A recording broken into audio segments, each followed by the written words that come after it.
شہنشاہ ولایت بڑی امام نے آج سے 250 سال پہلے پیشین گوئی کی تھی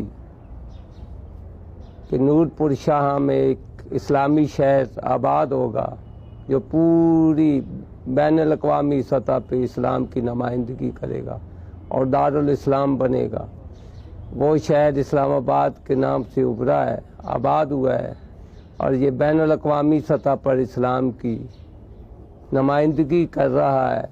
اور یہ پیشین گوئی سوئٹزرلینڈ کی لائبریری میں موجود ہے۔ کلندر تھے، مست تھے، پریکٹیکل کے لوگ تھے، ان کی بات سے زبان سے نکلی ہوئی بات پوری ہو جاتی تھی۔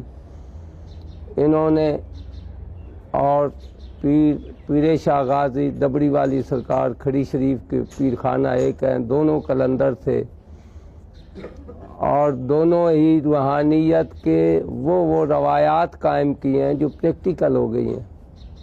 کتابوں میں تو بہت کچھ لکھا ہوا ہے، کتابوں سے ہٹ کر میں یہ کہوں گا کہ جو وجدان، جو مستی اس دربار میں موجود ہے اور جو فیض اس دربار میں موجود ہے وہ روحانیت کی انتہا تک پہنچاتا ہے۔